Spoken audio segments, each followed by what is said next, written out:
Hey everybody, I'm John. And I'm Natalie, and we are American Tifosi. On this podcast, we talk about everything Formula One, drama on the track, drama off the track. We're talking about it here today. And that's right. And we're doing our Spanish Grand Prix review. But first, Natalie, tell me about your experience. You were at the race this weekend. I want to hear all about it. Yes. What was your whole whatever? Just you take the floor. Okay. It was amazing. Really one of the best weekends of my life. Me and my best friend Amelie went to the race together. We went Friday, Saturday, and Sunday. And it was a lot. It was very fun, but very tiring. It was really hot out. I think they said at one point the track temperature was around 47 to 50 Celsius, which is 100, 120 degrees. So it's really hot. It was really long days, but incredibly worth it. It was amazing. Um, I would say that I really, really enjoyed the fan forums. I think that's what really was one of my favorite parts. We got to see all of the racers except for Lance Stroll. I think that's partially because of his wrist thing, but also because it's Fernando Alonso's home race. So I'm guessing they just didn't want to steal any of the spotlight away from Fernando. But so we watched the fan forums on Friday and Saturday, and of course, practice and quali on those 2 days. And then something we discovered, I mean, maybe this is general knowledge, but I didn't know about it. They sort of do a secret fourth practice come race day, about 40 minutes before the race. They all take a couple laps to get a couple more pieces of information before they end up lining up on the starting grid. And then the race was amazing. We weren't sitting near where we could see in person the start of the lights out, but we had there's screens all around the racetrack, so people can see the screen what's happening in other parts of the track. Um, but I think that our turn, we were sitting, like we said last week, at turn nine. It was really incredible because the turn is it's a pretty wide turn. You can see them slowing down and get good pictures of them, but also then they move into the DRS. So we were able to see a couple of the overtakes, and then we're also able to see down the straight Kimi Antonelli's crash towards the end, which was pretty cool to Oh yeah. see. Yeah. But yeah, it was incredible. I would do it again, but it was really, really hot. I think maybe next time I'd like to go somewhere either later in the year, not in the middle of the summer, or maybe even get pay the little extra money it is to get the covered grandstands. Hmm. But it was great, and I'll talk more about my experience while we actually review it. But absolutely worth it. I loved it. Awesome. Yeah, I'm so Yeah. glad for you. I think you had cool seats just even from practice. Ollie Berman going Hmm. off was, I mean, Yeah. not a huge deal in terms of the long and short of it, but you kind of just get to see in real time how fast they Hmm. go. And Right. something else that I remember thinking as I'm watching on the lowly telecast is, like you're driving around at home in your car and you drive across gravel and you don't really realize Hmm. what that does. But man, gravel is Right. like an insta brake for Formula One Yeah, cars. Um, absolutely. so yeah, I'm happy for you that you got to do that. Um, is it harder to watch the race and know what's going on sitting in the race? Yes, 100%. I actually when I went back home after the race was finished, I watched the race on my phone because there are the screens there, but they aren't showing exactly what's on, like what you would see on F1 TV or Sky Sports. They're just showing a few different onboards, and we're Mhm. also unable to hear the commentary, what the drivers are saying in their cars, because they have the commentary going over the loudspeakers. So we saw what was happening on around our turn, which is a pretty interesting turn. So we saw a lot of the action, um, and we also saw the like obviously we knew who was in the lead because we could see it on the screen and also who they were driving right in front of us. But we weren't able to hear the commentary and we weren't able to see all the other exciting things that were happening, like the Max and Russell crash that we're gonna talk about later. And we weren't able to see the start. But yeah, I would definitely say they around the track they were offering like commentary headsets, so you could rent those, but absolutely it was overpriced. It was like probably $100 per headset, which I thought was very, it was not worth it, I didn't think, because we got to see them going around the track 66 times. That was good enough. And Yeah. then Yeah, I fair. watched the highlights and everything when I got home. But yeah, it Mm. definitely it's I would say it's like a more full watching experience on the TV rather than in Yeah. person.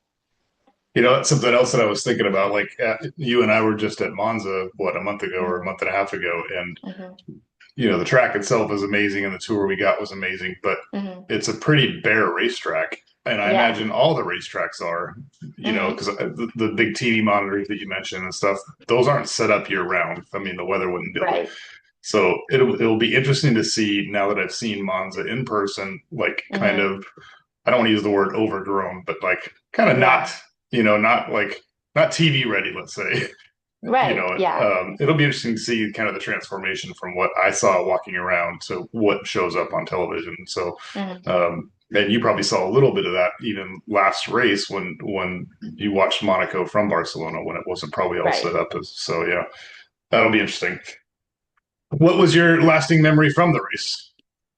From the actual race, I would say that my lasting memory was the probably the Leclerc overtake of Max. That was insane. Max doesn't normally mess up in such a big way, and he did. And we the whole time we were Referring thinking, oh, after it's going to after be the safety lap, or are you talking right. about? Yeah. Okay. Yeah. After the safety. So the whole time we were sitting there thinking it's going to be Oscar Lando Max, which we would have been happy with as I'm happy with an Oscar win, but wasn't excited to be sitting through a Max podium. And then Leclerc, our favorite driver, comes in and gets third, which was incredible. I could have asked for a better race. Williams could have done better, but I would say the Leclerc overtake after the safety car made things really exciting. Cool. I think for me, my lasting memory, I mean, it has to be the Max George feud. Watching it Yeah, on TV, watching it a few times, and then um, I've already formed my opinion. And you mentioned that you went home and watched the race afterwards, but I don't know if you watched or listened to any of the post race interviews. Do you Yes, I did. do you think? Well, so I mean, to catch the story up, I mean, we'll skip around a little bit, but Yeah. Max was told to give the place back to George Russell. Max didn't like it, Hmm. and then it appeared that Max, some might say, deliberately crashed into George Russell. Some might I say would say changed his that. mind. Yeah, that was going to be my question. So I was doing my best trying to be open minded Yeah. about it. And then you watch his post race interview, and he Yeah. says things like, "Well, George says you crashed into him," and he said, "Well, I'll bring tissue paper next time." And I mean, Right. just complete douchey things to say. And I'm like, that Hmm. to me, that confirmed that he did it deliberately. Right. And honestly, for all of 5 minutes when Max Verstappen came out on the fan forum stage, Amelie and I looked at each other and we're like, wait, maybe Max isn't so bad because he's kind of just standing there like a little awkward nerd guy who's talking about tire degradation. And we're like, wait, he's kind of sweet. And then he does this, and in his post-race interview, and he does, I think he commented on it 2 or 3 times, but his first post-race interview, he's sort of deflecting it. He's just saying, oh, it's the tire's fault. I didn't really have Yeah, control of the car. There wasn't very much grip. And then he goes and says, oh, he should have brought tissues, whatever. And, I thought that we were over the George and Max feud, and clearly we're not. yeah, I absolutely think that he did it on purpose. yeah. I think so too. We'll get into the race here in just a second, but one of the things that I'm a little bit irked at is they on the broadcast on the ESPN Sky Sports broadcast, Hmm. not on the F1 broadcast. I can't speak to Yeah. those broadcasts, but on that broadcast, they cited two or three different examples where this has happened. Um, and the one that was most recent, I think, was 2016. Sebastian Vettel did it to Lewis Hamilton. Hmm. Um, and I'm sorry, Sebastian Vettel got a drive-through penalty and Yeah. 3 points on his super license. So, Right. um, in the long run for Red Bull, it doesn't a drive-through penalty is about the same as a 10-second penalty because Max went all the way to Hmm. 10th. A 10-second penalty knocked him down to 10th, giving him only 1 point. Right. A drive-through penalty would have knocked him out of the points, and then Hmm. Liam Lawson would have gotten that single point. But for Red Yeah. Bull, who's holding on to slim hopes of a driver's championship, one Hmm. point or 0 points is this. But the thing that kind of bothers me is just why is there inconsistency? Formula One and FIA Right. and the stewards and the race directors all say they look at previous races to use as precedent. Hmm. And here you have, oh, by the way, the Sebastian Vettel incident happened under a safety car when they were Right. driving even slower. Right. Here they're driving full speed, and Max just goes on and yeets himself into George Russell. Right. You can call it accidental or not. You and I both believe it was intentional. I don't know. But you had called me last night asking about the super license thing. So he does have 11 points, Yes. 11 penalties on his license. If you get Hmm. 12 in a rolling 12-month period, you get a race ban. Um, Yes. Last year at around this time, all of the pundits and journalists were saying that a Formula One will never ban anybody from a race. And if you Hmm. remember, around this time, Kevin Magnussen was just doing stupid, crazy things like Yes. Fireball Absolutely. Roberts, and they ended up enforcing a ban. So Hmm. I think that Max has to really mind his P's and Q's. It's a rolling ban, so he has two more races. He has Canada and Yes. Austria. He's got Yep. to not get a penalty. If he gets a penalty, he gets a race ban, which will all but end it for Red Bull in terms of. I mean, I would kind of call the drivers' championship over, but Hmm. um, even the team standings, Right. this race dropped them down. Ferrari passed them. Ferrari's ahead of Red Bull That's in the incredible. constructors' And championship. shocking based off of Ferrari's performance this entire season. But I guess when I look at Red Bull, all I'm thinking is Max Verstappen, but you got to look at the second driver. And Ferrari, I'm Yeah, impressed, have moved up. yeah, and other Thank than goodness. Lewis has got points like points here and there in seventh and eighth and whatever, Hmm. and he's won a sprint. Yeah. But Charles, but you consider that Ferrari, who's in second place, actually they're ahead of Mercedes too. I think they passed Really? Mercedes this week. Yeah, Oh my you goodness. you consider that this is three races in a row that Mercedes has fallen off, Yep. or had a did not finish, not let alone Right. no points. So yeah, let's get into the races. We'll just kind of just ramble Okay. on. But you had already mentioned Lance Stroll. This happened in qualifying, and I'm actually since you were there, did you happen to hear anything? Because we didn't hear anything until a few hours after qualifying that Lance Stroll was withdrawing from the race. Right. So we watched the race. Honestly, I mean, Lance Stroll was we You didn't see watched, him at the fan forum, so we like to us, Lance Stroll wasn't even in our minds really, because what's important for Aston Martin is Fernando Alonso this week.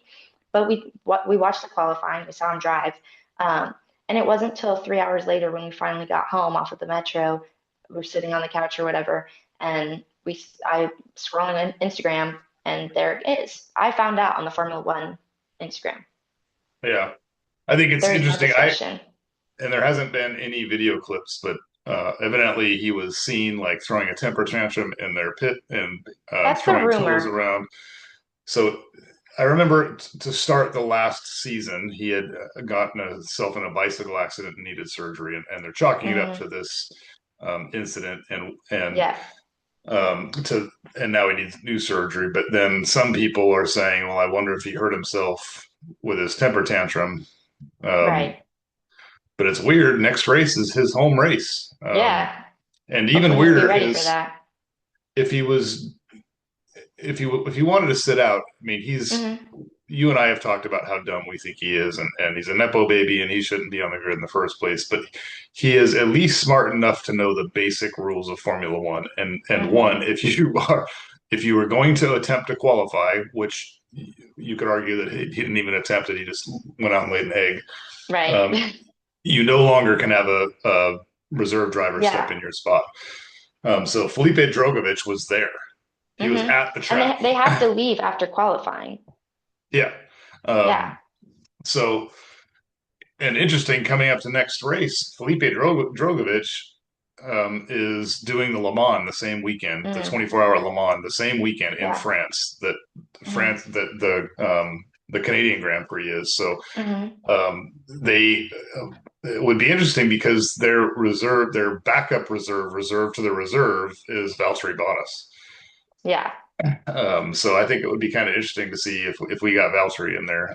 Well, unfortunately for Valtteri or Felipe Drogovic or anybody, we all know it's not like a permanent thing. You can go out and win the race, and Lance Stroll's Right. still gonna be back Yeah. because Daddy Uncle Sugar there has got all the money. But then we move into the race itself. I mean, qualifying was you were there. Um, I I was. thought it was I thought it was unremarkable. Agreed. Williams is discouraging. Ah, Williams. Williams and Carlos, Alpine. um, well, so the silver lining Besides with Pierre Alpine is, Crashly. but he got a point. He got points. Yes. So Yes, he um, did great. I have in my notes that Mercedes and Williams both falling off. Yes. And I just kind of want to get your thoughts on something. So I have talked, and you've rolled your eyes at me in the past for Hmm. teams mailing it in, but Right. the two teams that have most notably talked about they care more about 2026 than they do about 2025 Hmm. are Mercedes and Williams. Hmm. Mercedes, you can make an argument that maybe they were surprised at themselves at how strong they Yeah. were. I mean, they lost Lewis Hamilton, Hmm. and then George Russell starts out with what, six races in the top five, Hmm. and Kimmy does way better than expected. And Right. now they come back to earth, and I'm wondering if, all right, let's just keep our eyes on 2026.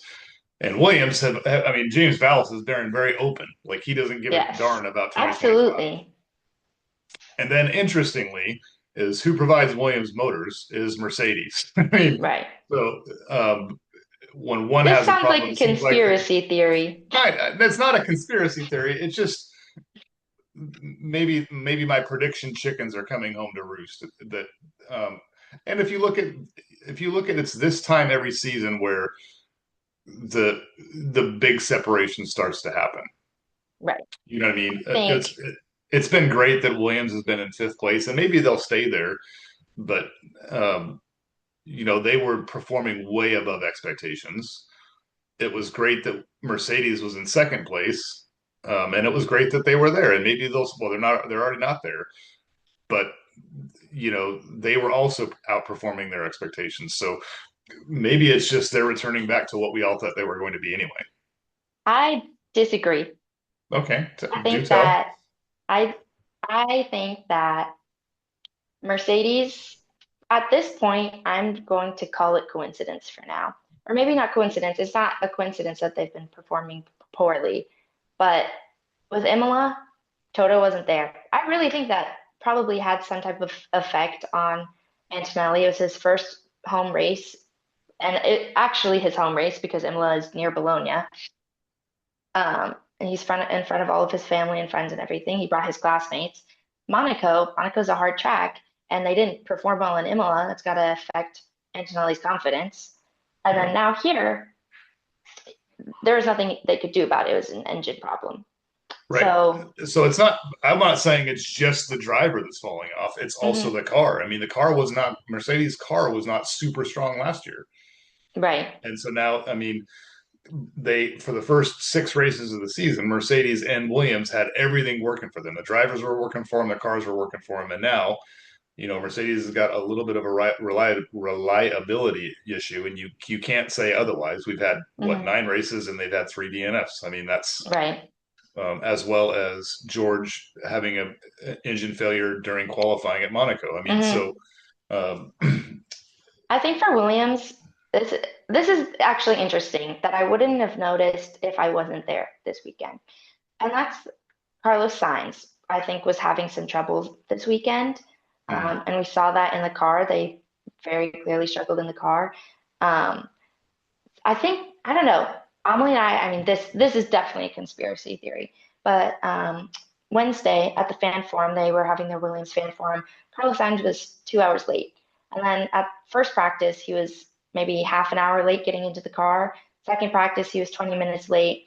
Qualifying, he was late. And then the race, they both performed poorly. I mean, Alex didn't even finish. Um, and I also think part of the problem with William, I mean, of course, they know their car, but James Vowles comes out after the race saying, we knew we weren't going to be strong in this race. We've never been like the Williams car isn't good in Barcelona. And like they have the data to back that up, but also going into a race weekend thinking that way, that's not going to help your drivers and it's not going to help your team be confident in their driving. this is where I wonder if I mean, James Valls is 100% my favorite uh, team principal, and I've said that since Mm-hmm. the beginning of the year. But he is brutally honest. Like he's Mm-hmm. sincere, but he's honest. So I wonder if this Mm-hmm. is where maybe he needs to learn a little bit of sugarcoating. Right. Cause, I think so. They said we are going into this weekend knowing our car and our race isn't going to be good. Telling your drivers that they still have to do the race. They're expecting to not do good. They don't do good. yeah, I mean, and I went back and looked at it, and sadly, Carlos hasn't done like I don't think he's finished on the podium in his home race. Yeah. I'll double check that. So like this, that's it's just too bad. Yeah. Agreed. Well, we were talking about the last couple of weeks. We've kind of talked about Kimmy and his kind of fall Hmm. off and or Mercedes, but how I had mentioned, I think you were a little bit surprised that I had said I think Hadjar might be the best rookie. I think I don't he's think I'm surprised anymore. Watching that race, I'm yeah, not surprised.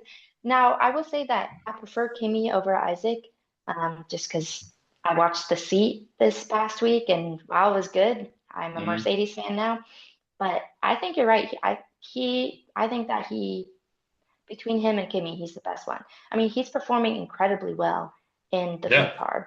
Um, and also Which has to just, be I don't said know, is very it has to be said. charismatic. You think he's charismatic? Yeah, Yeah. I didn't, I mean, watching him with the fan forum, yes, he was very Oh, charismatic. okay. He's very Yeah. nice to the crowd, etc. I'm asking because you don't see him on TV a lot. You know, very often Agreed. you see Liam Lawson a lot more for V Right. carb. Yeah. Um, so I don't know. He the couple times I've seen him, he's kind of struck me as maybe a little bit nervous. Mm, Um, which isn't to say anything. I don't have a good or bad opinion about him. You know, like hmm I think I'd like to talk about Liam Lawson here in a minute. I've Sure. made no secret about it. I don't like him. I think hmm he's not a great person. I don't have any kind of opinion like that as about Isaac Hadjar other than he might be the real deal. Agreed. And And I hope Red Bull doesn't see that. that's okay. Good. You're getting where I was wanting to get Yes. to. So that's my fear is that he's going to get ruined by Red Bull.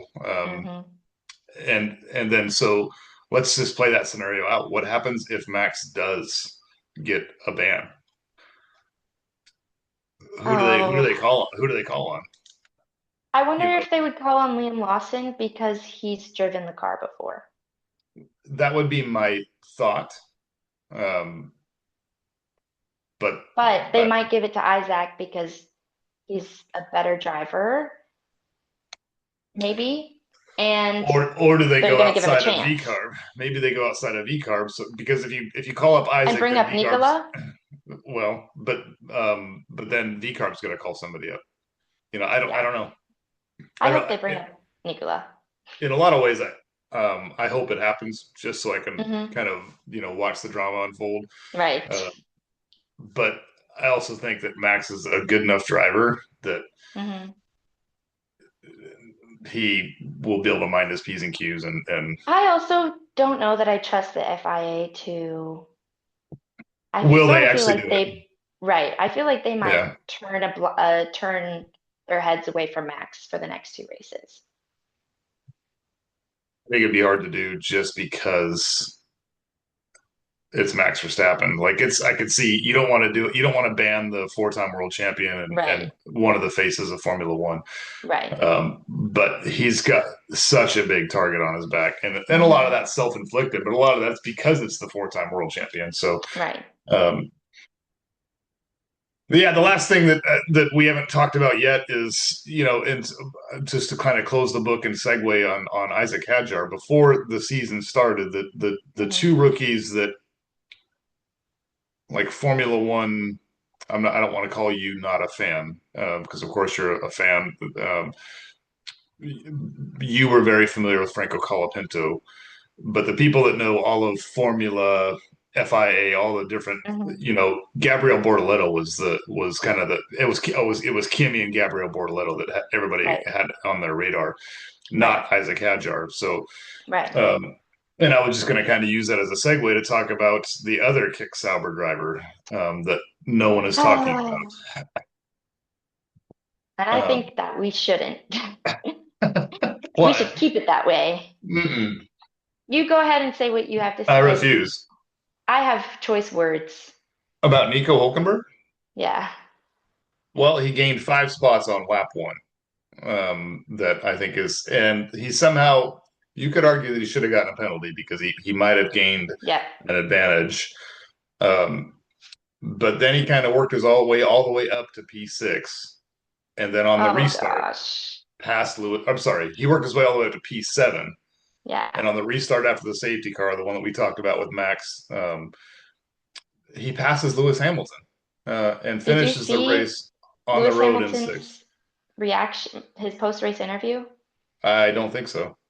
He was heartbroken. Oh, Really. Like oh the yeah, I thought you meant about in reference to Hulkenberg. Hamilton was Yeah, heartbroken.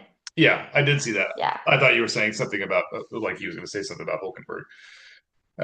I don't know. I mean, we have joked, and it's not even been really a joke. It's been kind of sadly telling the truth that the Hmm. Sauber car is just like, I mean, the reason it's colored green is so it matches the dumpsters it parks next to. Right. Um, and for him to go out and do that, and that's the I had my notes that you said amen or something like that. That how does he not get driver of the day? How is anybody else in the conversation other than maybe Oscar? I would have to say, I said amen because you said something about Max shouldn't have gotten it, and I agree with that. Max, I don't, why would you give Max driver of the day? He got a penalty and No, no, that slammed his was car into George Russell. no, that was I was talking about Liam, but that's okay. Okay, well, Yeah, I was doesn't saying that matter. Right. it's a popularity vote. Why did Nico Hulkenberg not get driver of the day? And because Oscar didn't even. I don't remember who got it. Was it Lando or was it Kimmy? Max got it. Max got driver of the day. Yes. Oh yeah, that's ridiculous. Right. That's just and a couple weeks ago it was Lewis Hamilton because he did well in qualifying. I mean, like Hmm. it just what did he start? Started 16th. He ends up fifth after Max Verstappen's Hmm. penalty in driving a lawnmower. Right. How and yeah, that just One thing about Nico it's criminal. Hulkenberg, I agree. I think he should have gotten driver of the day. It makes sense. He did something incredible in a really terrible car. But I don't know that I really like Nico Hulkenberg after this weekend. And that's because he was not very nice or charismatic at the fan forum. He didn't really interact with anybody. He kind of just stood there.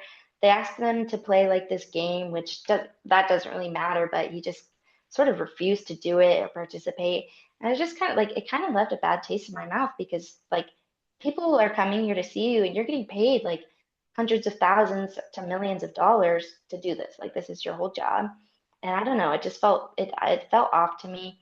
But you're right. I think he should have gotten driver of the day. Yeah, I mean that's the thing is that just like when Lewis won it, I can't remember what it was, but it was maybe that was the race that Carlos pulled Alex Albon. Like there was just so many more better options, but it's like Right. um, yeah, I don't know. I thought it was criminal.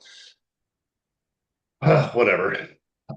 But two more things I want to mention, and I want to take just say a silent thank you to whatever powers it be. Um, Pierre Gasly did score points, um, Incredible. and he did it without the aid of Max Verstappen's Hmm. penalty. Um, Yes. he would have still gotten points, and so did Hmm. Fernando Alonso. Alonso finally. Yes. um, And I wonder how big of a pre-bonus did they give him and say, hey, you need to perform. Fernando.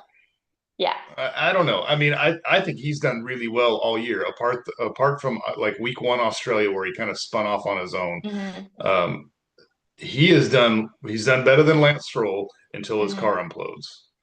Right. Um, and he hasn't been driving a great car. The Aston Martin does Hmm. look better in recent weeks, Yeah. but last week at Monaco he was in the points. I think he was seventh when his car just Hmm. decided that he doesn't want to drive anymore. Right. But, um, a couple races ago he was put in position for points when Gabriel Bortoleto and Lawson kind of screwed him Hmm.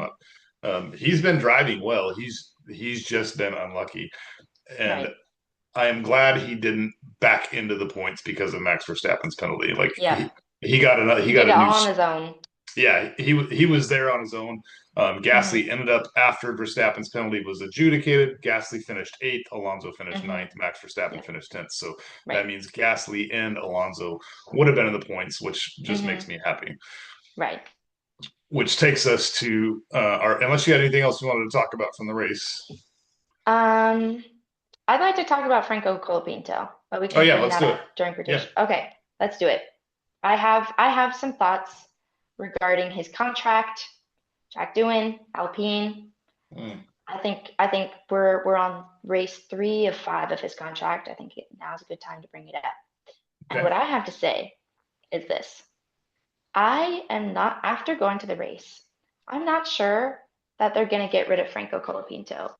And if they do, I think we should talk about who do we think is going to replace him. Because just looking at Formula One as like a business and a market, Franco Colapinto brings in like crazy amount of fans. I don't remember what place he got. Really, no, the Haas finished after him, so he might have gotten 16, 17, something like that. I think He got I'll pull it up. You can keep talking. Okay. He got very low, and just Argentinian fans like raced to the pit and to his garage and just were like cheering as if he got pole position. And I think looking at Formula One as a business, I don't see why Alpine would get rid of Yeah. Franco Colapinto because he sells seats, he sells hats, and they're not going to put Jack Doohan back in.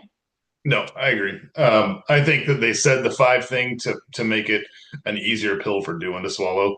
Hmm. Um, I think so. He finished 15th, which really was would you can say is 17th because Right, we could expect Kimmy and Alex to finish right. better than him. Hmm. Um, he didn't have a good week, No. and that's I'd have to look at the qualifying splits because that's usually Hmm. how they kind of um, judge is they look how fast, are you one Hmm. tenth slower, 2 tenths slower than your Right. teammate? Is Yuki 5 seconds slower than Max? Fine, it's time Hmm. to get rid of Yuki. Right. That was the case for Jack Doohan and Pierre Gasly. I don't Hmm. know what the splits are for Franco Colapinto and Hmm. Gasly, but I think you're right. Colapinto brings so much dang money.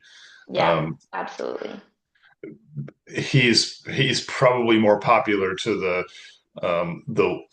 the female demographic age 16 to 24 than Jack Doohan is. But, Right. Jack Doohan brings the entire Asian Pacific Eastern Seaboard, fan. I don't know that he Hmm. brings money that Colapinto does. Right. Colapinto is noted for his money, but Well, you know what? We already have Oscar and Liam. yeah, You don't need fair. all Jack doing too. Yeah, yeah. Yeah, I think he's here, and I don't think they have any other options. I think it's Right. I mean, when you look at they would have to call somebody like K Mag or see if Hmm.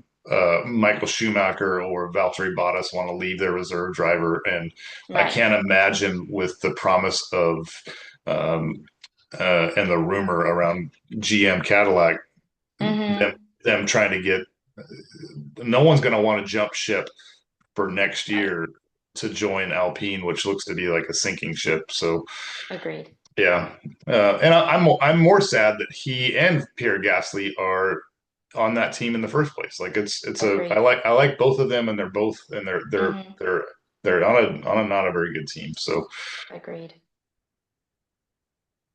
sadly for our predictions, well.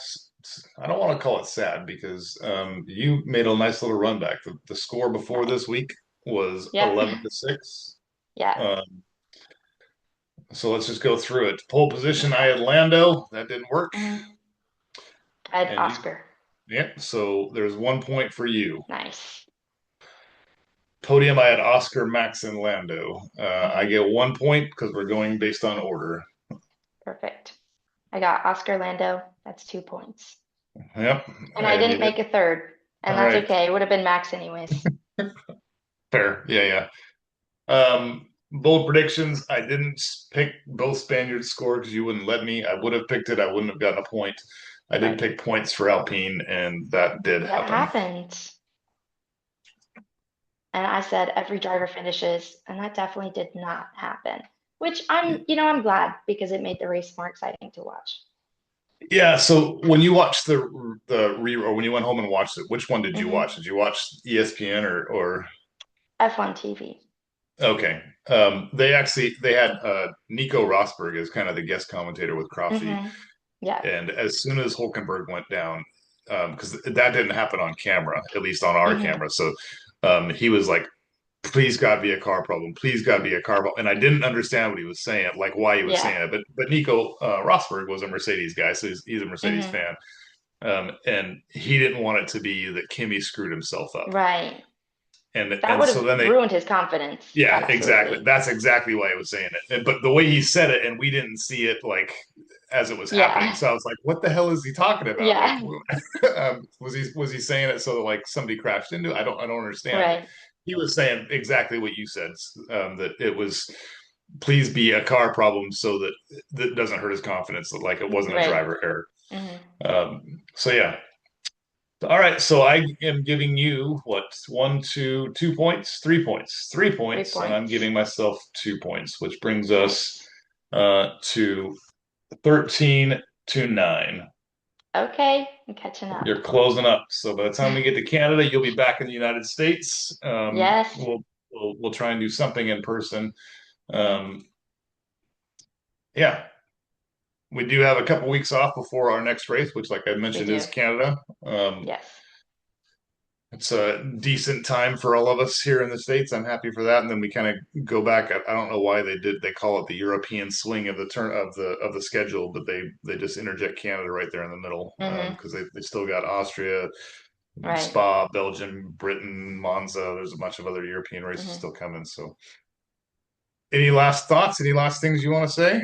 Um, it was incredible. I can't wait to do it all over again the next time I get the chance to. Highly recommend. And yeah, it was great. Really life-changing even. Well, I'm so glad for you. I'm glad, and we will see you back on this side of the pond, as they say, to do Canada in a couple weeks. We'll do a preview for Canada, and Yeah, we will talk to y'all soon. great. Bye, guys. See ya.